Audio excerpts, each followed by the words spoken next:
A retired general and a former lawmaker are indicted for allegedly helping China recruit Taiwanese spies. Honduras is breaking diplomatic ties with Taiwan, but what does that mean for Honduran students living in the country? Taiwan's cheerleading team kept the crowds on their feet at the World Baseball Classic. We take a closer look at how they maintain their energy. Plus, orchids are a major export for Taiwan, and I'm here to see how this industry works.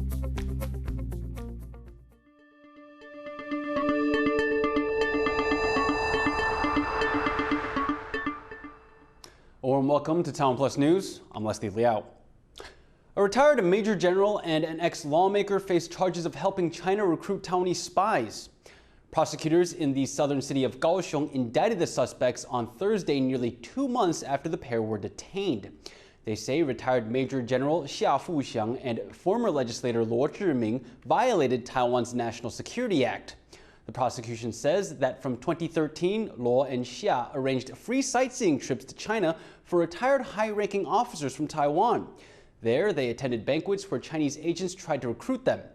At least 48 former officers, including generals, apparently signed up for these free tours.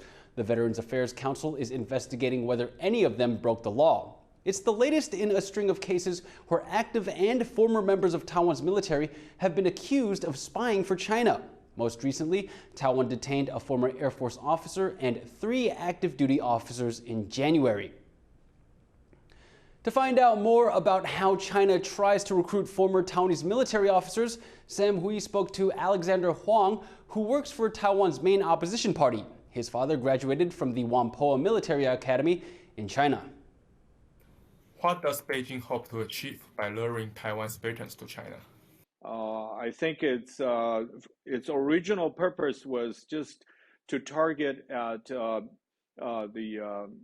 Taiwan military officers graduate from Whampoa and had a personal connection with mainland China, and they want to reconnect such a linkage. But later on, they expanded their purpose to get more, people who graduate from the military academy in Taiwan and try to involve them in some, activities. I would consider that a low political and more, reunion type of activities. But of course, we understand that everything that the Chinese Communist Party did had some kind of political implication in it. How many veterans are we talking about who travel to China? Is it the majority? So I would say, in terms of numbers, it's not a large number. What China wants is symbolism, and the actual numbers of people who travel to the mainland for that particular reunion activity are very, very limited, very small portion.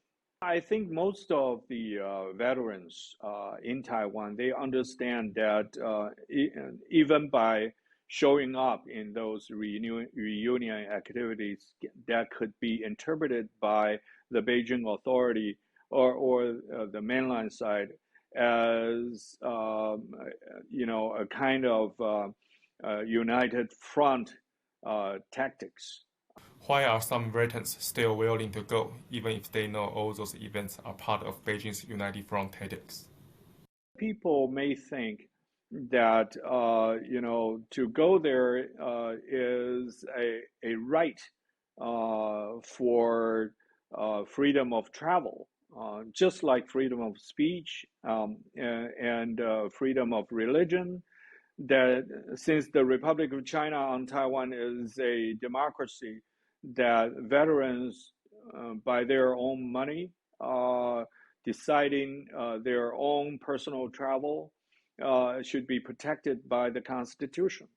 And so I would say I'm not terribly worried about the United Front efforts by the Communist Party. Actually, personally, I have joined once a veteran group to visit Beijing and Shanghai.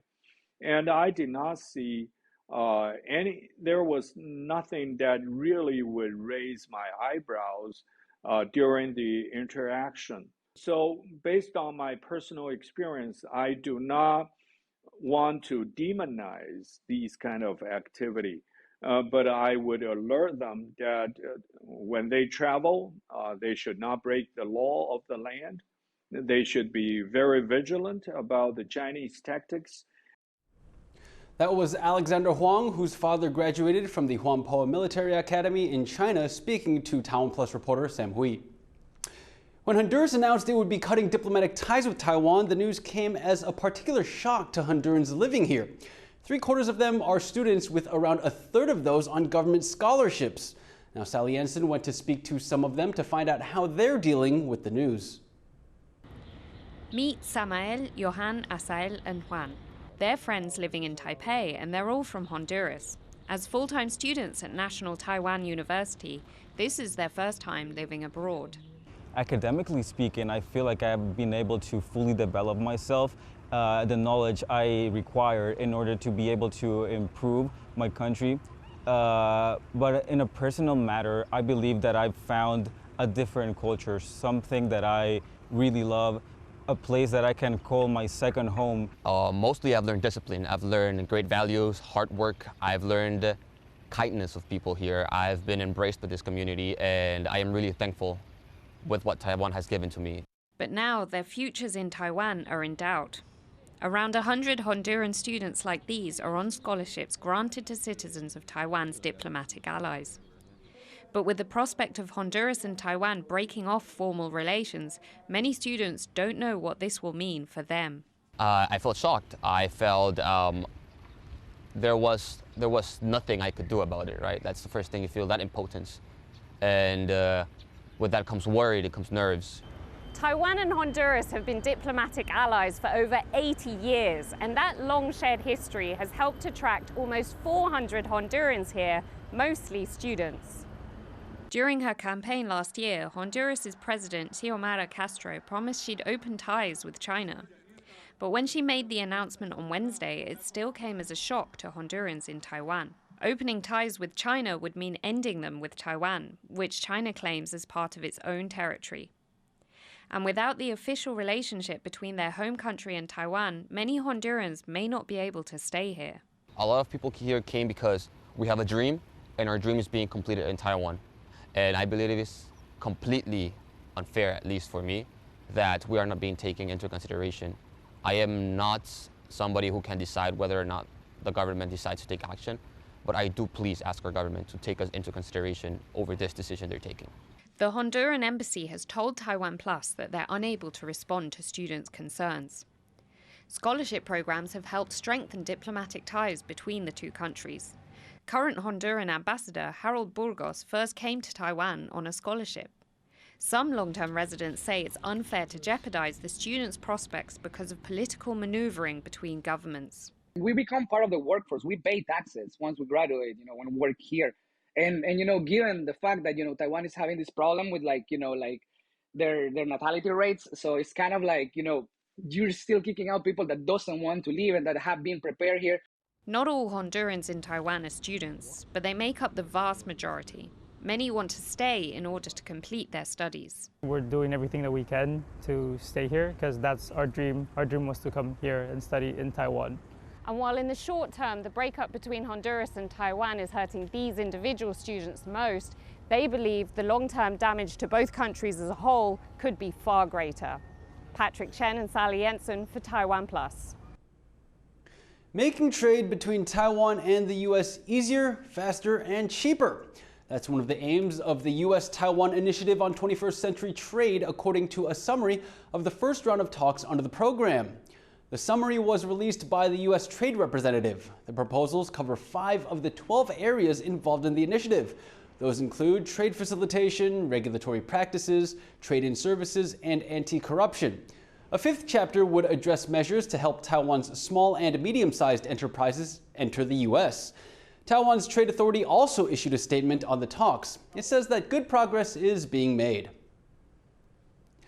Taiwan's rock star turned lawmaker Freddie Lim says he'll step down at the next election.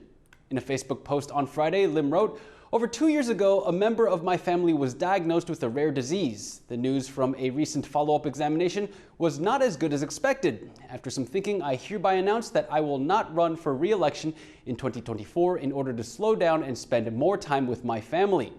Lim is the lead singer of the award-winning heavy metal band Thonic. He became a lawmaker in 2016, winning as a progressive candidate in a relatively conservative part of Taipei. Lim was part of a wave of young politicians elected after students occupied Taiwan's legislature to protest a trade deal with China. He stands as an independent but often works with the ruling Democratic Progressive Party. Last year, Lim met Nancy Pelosi, who was then the U.S. House Speaker, and invited her to Taiwan. Pelosi made her historic visit to the country 2 months later. Taiwan's main opposition is struggling to recover party unity after a row over a key election committee. That's with less than a year to go before Taiwan picks its new president. Stash Butler has more. Eric Zhu is a man under pressure. On Wednesday, the party he chairs, the Kuomintang or KMT, began preparing for Taiwan's election in January next year. But it fell at the first hurdle. Taiwan's main opposition erupted in rebellion after its leaders picked 2 ex-convicts for a key committee. The party's most likely candidate for president, Hou You-yi, posted veiled criticism of the move on Facebook. He said the party should keep criminals out of politics. Now, one of those 2 committee members has hit back. He says if Hou can do better, he should join the committee himself or announce his candidacy. 本人在这里诚挚地呼吁，最强母鸡侯友宜，请你公开站出来宣布参选总统。 But Hou, who's the mayor of Taiwan's biggest city, is staying as non-committal as ever. 该说的话都会说，该做的事都会做，每一个人有自己的角色。 The squabble is a bad look for the KMT. They've spent months accusing Taiwan's ruling Democratic Progressive Party of working with criminals. Now they've opened themselves up to the same criticism. Party chair Eric Zhu is scrambling to deal with the fallout. He's dismissing any talk of a rift between himself and Hou. 我跟侯市长的共识都很清楚，我们都是坚定的反对黑金。对于外界的意见，我们都听到了，我们也在调整。 One of the controversial committee members has already quit, and the party will gather next week to fill his place. But with the election looming ahead, and the ruling party already banding behind their presumed candidate, Taipei, and the KMT risks losing ground in the race to take Taiwan's top office. Damon Lin and Stash Butler for TaiwanPlus. Taiwan's top China policymaker says it will lift limits on who can take ferries between Taiwan's outlying islands and China from March 25th. Thursday's announcement from the Mainland Affairs Council means that all Taiwanese citizens will soon be able to use the cross-strait ferry service again. Ferry links partially reopened in January following travel restrictions during the COVID-19 pandemic, but this only applied to residents of Taiwan's Mazu and Jinmen Islands and their Chinese spouses. This limit has meant that the boats have only been about 15% full on average. The government says the frequency of ferry service will also increase. For many sports fans around the globe, the World Baseball Classic would have been their first introduction to Taiwan's baseball culture. And one thing in particular that caught audiences' attention was the non-stop party atmosphere of the games, something largely made possible by Team Taiwan's cheerleaders. Harrell Hughes has this story. The stadium's packed, the crowd electric. Who's in charge of maintaining this energy? Meet Taiwan's cheerleaders. 21 cheerleaders were selected from across the country to applaud Team Taiwan at this year's World Baseball Classic. They danced non-stop for all 9 innings, which could each last for up to 4 hours straight. But for them, the exertion and long hours were worth it. 已经痛到没知觉，就是那小腿已经麻痹，那个已经酸痛到就是完全麻痹。可是看到现场的球迷们，他们还是非常努力的在为中华队加油，所以就又不累了。And their efforts did not go unnoticed. Around the world, people remarked on the energy radiating from Taiwan Stadium. The cheerleaders' main goal was to hype up the crowd, and as a result, support the players. That included Taiwan's MVP for this year's Classic, Yu Chang, who plays Major League Baseball in the U.S.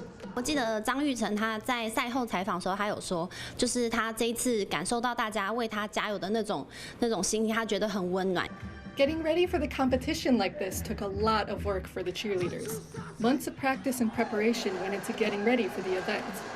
那从那一天开始呢，我们就夜不能寝的睡不好，非常的睡不好，一直在练应援，然后练到睡不着，对不对？然后还节食，对，因为我们还要减重，然后就是为了这套国际赛的制服。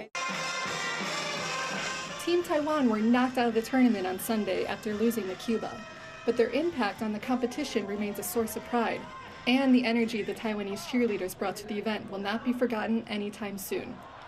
Alex Chen and Harel Hughes for TaiwanPlus. Coming up, find out how Taiwan's martial art athletes are prepping for the 2023 Asian Games in September. Stay tuned.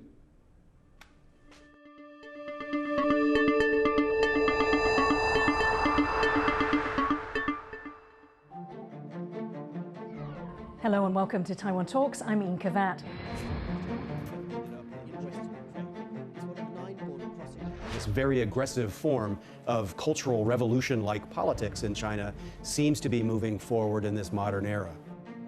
This grave injustice is happening. I think Xi Jinping will not give up his ambition. We need that kind of mindset to prepare for the warfare. What implications does this have on Taiwan and the region as a whole? Just like Ukraine right now, you need people to understand we're doing this for our own country. Reaffirmed our support for the Taiwanese ability to make their own decisions about their own future.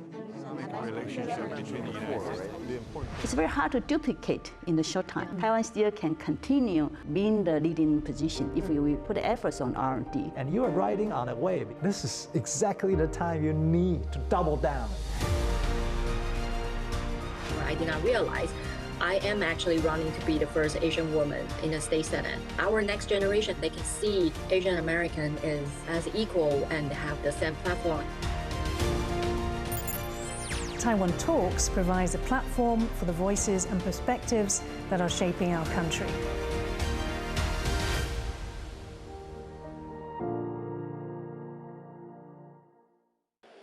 I'm Rick Liao for TaiwanPlus here in the capital Taipei. For more stories from Taiwan and around the world, go to TaiwanPlus.com and download our app.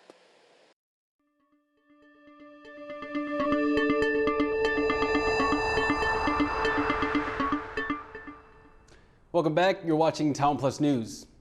The leaders of Japan and South Korea say they are putting aside history to work more closely on regional security challenges. The announcement was made by Japanese Prime Minister Kishida Fumio, who says the two countries' presidents will resume regular state visits. 日韓関係の新たな章を開く。そのために今回ユン大統領との首脳会談において両国の首脳が形式にとらわれず頻繁に訪問するシャトル外交を再開させることで一致をいたしました。The comments were made during South Korean President Yoon Suk-yeol's visit to Japan, the first trip of its kind in 12 years. The two leaders discussed the shared threat of frequent missile launches by North Korea. They also spoke of growing concern over China's increasing military activity in the region. Yoon is rescheduled to return to South Korea on Friday. Ukraine's foreign minister has spoken to his Chinese counterpart over the phone in a rare public exchange between the two sides. The two reportedly discussed the importance of territorial integrity as well as the peace formula proposed by Ukrainian President Volodymyr Zelensky. China's foreign ministry says they spoke about the need to create conditions for peace talks.